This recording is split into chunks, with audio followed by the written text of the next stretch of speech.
Invitamos a Guillermo Mastrini, quien ha preparado una ponencia Estructura de propiedad de medios en América Latina y sus impactos sobre la democracia y derechos humanos.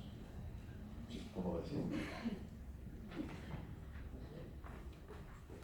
Bueno, buenas tardes de nuevo. En todo caso, quisiera retomar a partir de lo que señaló Armando. Él hizo un análisis más estructural, socioeconómico.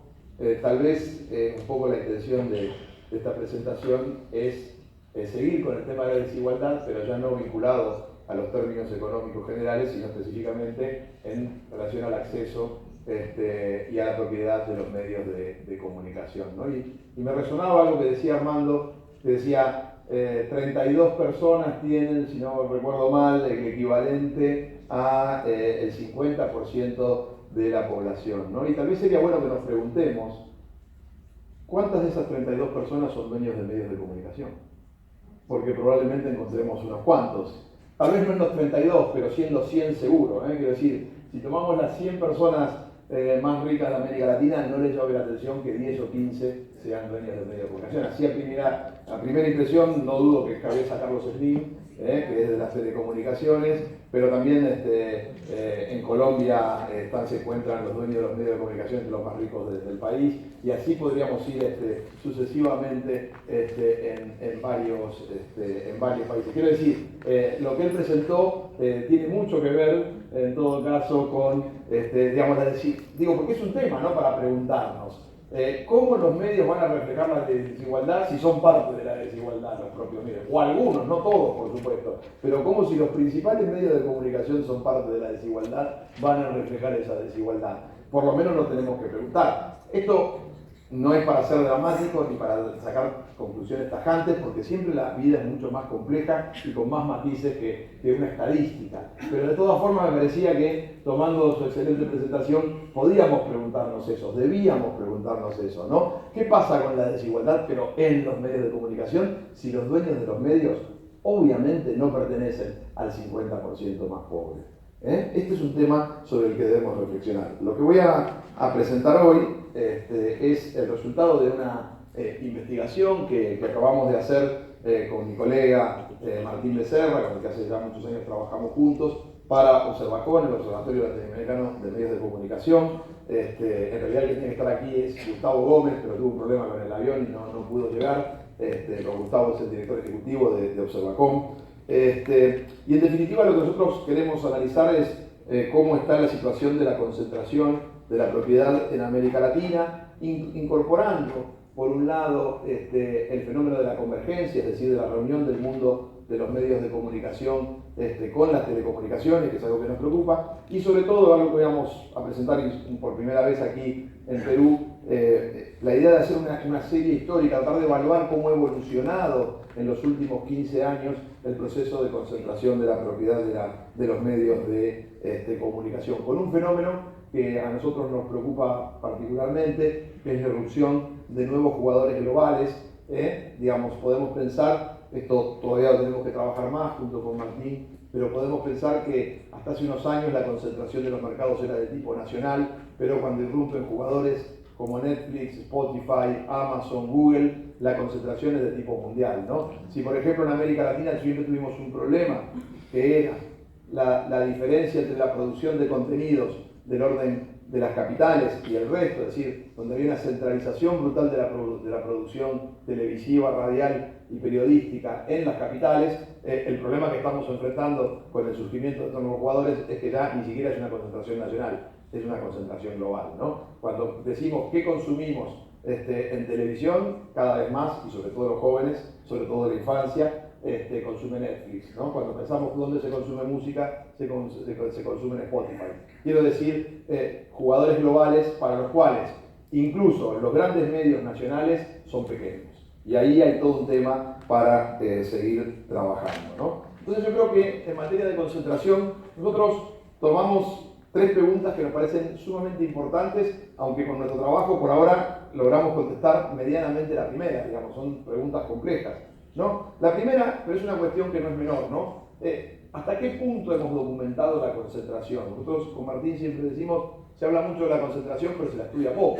Entonces, bueno, efectivamente hay que documentar, no es una cuestión de decir, no, los medios, bueno, tratemos de analizar, tratemos de ver en qué medida esta concentración es efectivamente, un poco en la línea también de lo que señala Armando, de documentar, ¿no? No es solamente hablar de la desigualdad, sino documentarla, no es solo cuestión de hablar de la concentración, sino también de documentarla. Pero también una pregunta más compleja es, ¿en qué medida, ¿no?, la concentración implica un riesgo para la democracia política?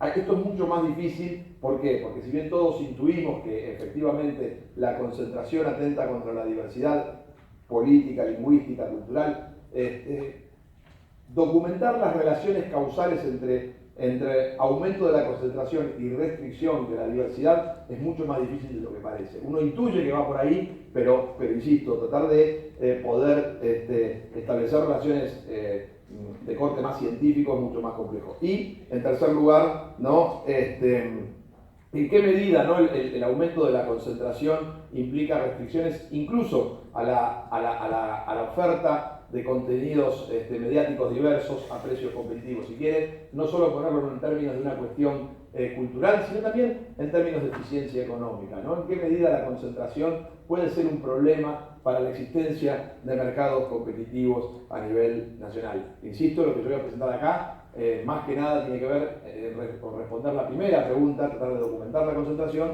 pero sí nos parece importante pensarlo esto en un contexto más amplio, más general, ¿no? Ahora bien, ¿por qué es importante entonces esto? Bueno, evidentemente los medios de comunicación influyen en la agenda política y en las percepciones que hay sobre la política. Por eso decía que combinar los datos que presentaron antes con los que vamos a presentar ahora parece interesante, ¿no? El debate en torno a Internet nos presenta una cuestión que es significativa. Por un lado, hay quienes sostienen, y tienen parte de razón, que con la aparición de Internet se ha multiplicado la oferta hasta un punto casi infinitesimal, ¿no? O sea, hoy la cantidad de medios a los que podemos acceder es infinita, ¿no? O sea, podemos acceder a todos los periódicos del mundo, podemos acceder a casi todas las radios del mundo, a un montón de canales de televisión, tenemos miles de fuentes de noticias, ¿no? Y esto es verdad, pero finalmente lo hacemos todos a través de Facebook, de Google, de 4 o 5 empresas. Quiero decir, esta es una tensión importante para considerar en la actualidad. Por un lado, hay un autor español que a mí me gusta para que piensa esto, que se llama Manuel Castells, que nos habla de la autocomunicación de masas, ¿no? Y es un concepto interesante de la autocomunicación de masas, porque por un lado dice, hoy yo publico un mensaje en Facebook, ¿y cuál es mi público potencial? Todo el mundo. Pero ¿quiénes lo consumen? Mi familia, porque ¿quiénes nos miran en Facebook? Nuestros amigos. O sea, el potencial es de una comunicación de masas, pero la realidad es de una comunicación muy cercana. No tan distinta de la que hacíamos por teléfono, no digo que sea igual, ¿no? Por supuesto, pero provocando, podríamos decir, que es un poco esa comunicación en torno a nuestra comunidad más cercana, ¿no? Entonces, digo, en términos potenciales, una enorme posibilidad de acceso, y lo mismo en términos de consumo, ¿no? Cuando pensamos qué medios consumimos, finalmente en Internet casi que consumimos los mismos medios que consumíamos en el analógico, ¿no? Yo estoy seguro que si ustedes son lectores de diarios, leen el mismo diario en Internet que el que leían antes cuando compraban el diario en papel. A lo sumo lo que hacemos es expandirnos, ¿no? O sea, además del que compramos siempre y en el que entramos primero, puede ser que, como nos es relativamente económico, accedamos a 2 o 3 diarios más. Pero también hay una cuestión muy clara para entender esto. Si bien las posibilidades de consumo se han expandido notablemente, tenemos un problema. El día sigue teniendo 24 horas y no podemos expandir nuestro consumo ilimitadamente. Es decir, nuestro paquete de consumo cultural no puede ir más de una cantidad de horas diarias, porque además, como ustedes saben, tenemos que comer, dormir y hasta de vez en cuando trabajar. Con lo cual, no podemos, digamos, aumentar esa dieta mucho más de lo que tenemos, a pesar de que la oferta haya aumentado exponencialmente, ¿no? Entonces, yo creo que estas preguntas son importantes, ¿no? Yo creo que es fundamental, como decía Raymond Williams, seguir preguntándonos en qué medida los medios de comunicación, entendiendo los medios de comunicación todos, no solo los medios tradicionales, la radio, la prensa, la televisión, sino también Internet y lo que se está viralizando por las telecomunicaciones, son capaces de facilitar o invisibilizar el debate democrático. Creo que en gran medida lo que ha pasado en América Latina en los últimos años también merece una discusión sobre cómo los medios han contribuido, ¿no?, para facilitar ese debate, ¿no? Esta es una... Iba a hablar, pero creo que voy más justo el tiempo, entonces voy a pasar de largo. Hay distintas teorías sobre la concentración. La tensión fuerte es entre digamos, la concepción de libertad de expresión que se puede manejar. Si la concepción es una concepción negativa de la intervención del Estado, toda intervención del Estado implica restricciones a la libertad de expresión, o como plantea, por ejemplo, el famoso constitucionalista norteamericano Owen Fisk, si la regulación del Estado puede garantizar, o sea, Owen Fisk plantea una diferencia en términos de la primera enmienda de la Constitución norteamericana. Dice, la que dice esa primera enmienda es que el Estado debe intervenir para garantizar la libertad de expresión. O sea, no lo ve desde un carácter negativo, sino desde uno positivo, pero insisto, eso nos llevaría bastante tiempo, que hoy no lo puedo profundizar. Pero sí presentar ahora un poco los datos, que era complementar, insisto, lo que se presentó en la primera ponencia, con algunos grupos que podemos identificar como los grandes grupos de la región. Acá no voy a descubrir nada, todos ustedes lo conocen. Las telefónicas. Acá podemos diferenciar tres tipos de grupos, ¿no? Las telefónicas, que han hecho un ingreso relativamente reciente. Recuerden ustedes que Movistar y Claro no existían en el año 1990. En ningún país de América Latina. Y hoy están presentes prácticamente en todos los países. Podríamos hacer un mapita, y si pintamos de azul o de rojo Claro y de verde Movistar, sacando algunos países en cada caso, estaría todo el mapa pintado de rojo o pintado de verde, ¿no? Grupos muy poderosos económicamente, pero con menor capacidad de incidencia política, porque no generan contenidos en general, ¿no? Después tenemos los campeones nacionales, Televisa, Globo, Clarín, ¿no? Podríamos referirnos también a los campeones nacionales de otros países. Yo acá pongo los más grandes por una cuestión de tiempo. Televisa de México, probablemente la empresa más grande de medios de comunicación de América Latina.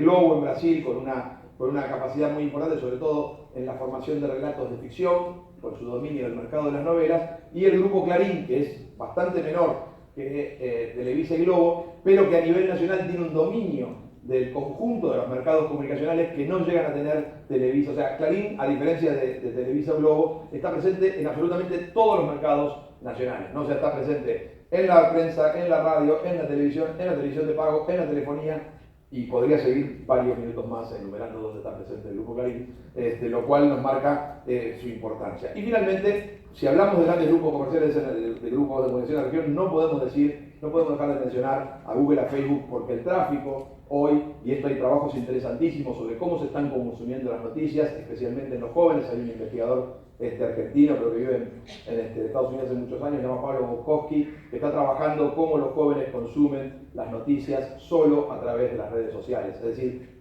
ya los medios han dejado de ser medios.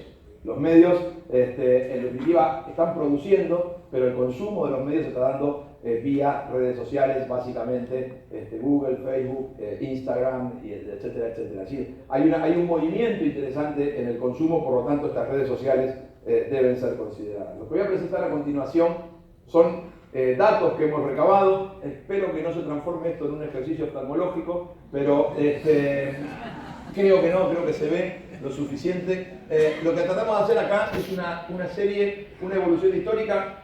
Hemos hecho muchos mercados, pero acá solo a los efectos de presentar y de que puedan comprender, lo que mostramos es cómo ha evolucionado en cada país, en este caso 5, Argentina, Brasil, Chile, Colombia y México, cómo ha evolucionado la concentración en el mercado de la televisión abierta. Como podemos ver, rápidamente sacamos dos conclusiones. En general, bueno, no en general, la concentración en el mercado de la televisión abierta, la que no es paga, es absolutamente altísima. Fíjense que en la actualidad ningún mercado está por debajo del 80%, lo cual, o sea, cuando digo el 80% quiere decir que 4 operadores o menos controlan más del 80% del mercado. Esto en cualquier índice econométrico nos da que es una concentración altísima. Para que se den una idea, cuando se toman estos indicadores, si 4 operadores dominan más del 50% del mercado, ya hay una alta concentración. Acá estamos hablando de 4 operadores que dominan el 80% del mercado, pero además lo que es interesante, digamos, si tomando cada país cualquiera, la primera columna es el año 2000, 2004, 2008, la cuarta columna, el azul, es 2014. que son las series históricas que hemos tomado con mi colega Martín Becerra. Salvo en el caso de Chile, donde hay una pequeña disminución, como ustedes pueden ver, en el resto de los países lo que nos marca es un incremento notable de la concentración. Quiero decir, esto incluido que en algunos de estos países hubo políticas públicas que intentaron disminuir la concentración. Debates que la mayoría de ustedes seguramente conocen, como por ejemplo la idea del Servicio de Comunicación Audiovisual en Argentina, que si bien promovió e instaló un discurso de diversidad, en los hechos vemos que no logró el resultado esperado. Pero fíjense, esta es la televisión abierta. Ahora, ¿qué pasa si vamos a la televisión por cable? Todavía la concentración es mayor. Y esto sí tiene, por ejemplo, mucho que ver con los debates que ustedes van a tener estos días sobre infancia y niñez. ¿Por qué? Porque, por ejemplo, la televisión por cable es donde están los programas de niños. Los canales abiertos han prácticamente eliminado toda la programación infantil, entendiendo que no pueden competir con los canales de cable que sobre todo ponen Discovery, Fox Kids y todos estos programas que son de carácter global. Ponemos siempre esta tensión fuerte que estamos viendo entre lo global y lo local, es decir, cada vez menos producción de contenidos de nivel local, especialmente para la niñez, ¿no? Entonces creo que este es un tema, y acá, bueno, en la siguiente lo que mostramos es como una síntesis un poco tal vez difícil de seguir, pero yo lo que les pido que miren son los promedios, sobre todo. Fíjense, en Argentina la concentración se ha incrementado en 14 años en un 9%. En Brasil lo ponemos en amarillo y lo destacamos porque hay un dato sobre la evolución de la prensa escrita que no nos termina de... son los datos que tenemos, es muy difícil conseguir estos datos, no nos termina de convencer y por eso lo ponemos con un cierto resguardo, pero ha crecido un 52%. En Colombia un 20%, en Chile un 8% y en México un 38%. O sea, en 14 años todos los países, este es el promedio de todas las industrias culturales, pero si lo tomamos por mercado, la prensa se ha incrementado un 65%, la radio se ha incrementado un 41%, la radio ha incrementado su concentración en un 52%, la televisión un 23%, la televisión de pago 34%, la telefonía fija no se ha incrementado, y la telefonía móvil 34%. Claro, si uno mira estos promedios que ve que los que más se han incrementado son los medios de comunicación, y esto también hay que tener en cuenta, los mercados de telecomunicaciones estaban totalmente concentrados antes, por lo tanto no podían concentrarse mucho más en promedio porque ya estaban muy concentrados. Los que más se han concentrado son los medios de comunicación. Después, si alguno quiere alguna aclaración, insisto, no quiero aburrirlo con datos. Desgraciadamente con Martín en los últimos años nos dedicamos a contar este tipo de cosas y ya nos aburrimos, pero en el sentido que no quiero a veces presentar demasiado dato, pero sí es el panorama, sí es intentar entender las tendencias y las lógicas de concentración. Frente a esto hubo políticas de comunicación, especialmente de los denominados gobiernos progresistas. A progresistas pónganle todas las comillas que quieran, es un problema definir este tipo de gobiernos, porque ustedes saben a qué me estoy refiriendo, los gobiernos que centralmente predominaron en América del Sur, Argentina, Uruguay, Chile, Brasil, algún momento muy corto Paraguay, Bolivia, Ecuador, Venezuela, son gobiernos de muy distinto tipo, no digo que sean todos iguales, pero uno, haciendo una simplificación, puede decir que son progresistas, y yo creo que el resultado de esta intervención es que las políticas de comunicación fueron incluidas en la agenda pública, que hubo una discusión en torno a la concepción de libertad de expresión, pensando en una concepción más social, pero que no se cambió el status quo de la estructura del mercado comunicacional. Quiero decir, acá es donde vemos una cuestión interesante, ¿no? Que por un lado hay una intencionalidad política, él decía, acá hay un debate político, pero no siempre la política logra transformar incluso, ¿no? O sea, habría una restricción más todavía, no es si lo asume o no lo asume, sino que a veces lo asume y no logra la transformación que se propone. Sí, una cuestión interesante, aunque sea un desliz en relación a la línea argumental que vengo teniendo, hay algo interesante, se ha comprobado, y esto también hay que tomarlo con pinzas lo que voy a decir, pero me parece interesante, tenemos muchos ejemplos de que los resultados electorales no están atados a los discursos de los grandes medios. Hubo varios casos donde gobiernos de tinte, insisto, entre comillas, progresistas, fueron reelectos o ganaron elecciones contra el discurso de los grandes medios de comunicación. Creo que esto también es un tema que hay que repensar. Entonces, para para cerrar, lo que planteamos con esta investigación es que la concentración es elevada, que se ha extendido y que reviste un carácter conglomeral, quiero decir, los grupos de comunicación ya se integran verticalmente y horizontalmente, están presentes en todos los mercados.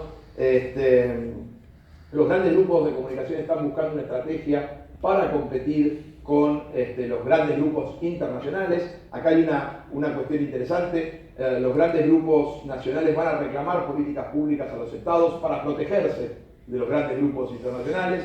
Esto probablemente genere un debate, un mayor debate. Por ejemplo, ustedes en el Perú recientemente tuvieron un caso muy interesante con un proceso de concentración que como nunca llevó al debate público de cuál es el rol de los medios de comunicación. Quiero decir que estas circunstancias siempre hay que aprovecharlas porque los medios de comunicación, hay un solo tema del que no hablan y es de los medios de comunicación, ¿no? Tengo un amigo abogado que dice perro no come perro. Los medios de comunicación casi nunca hablan de los medios de comunicación y de las políticas públicas para los medios de comunicación. Entonces, yo creo que, y para terminar y vincularlo con el tema del Congreso, efectivamente la concentración podemos vincularla con un tema concreto, que es la afectación indirecta al derecho de la información por, digamos, generar entornos menos diversos, ¿no? Y que en este sentido, si afecta al derecho de la información, el problema de la concentración y la restricción de la diversidad afecta al conjunto de la población, incluidos los niños, como hemos visto, por ejemplo, en el caso específico de la programación infantil. Gracias. Muchas gracias, Guillermo.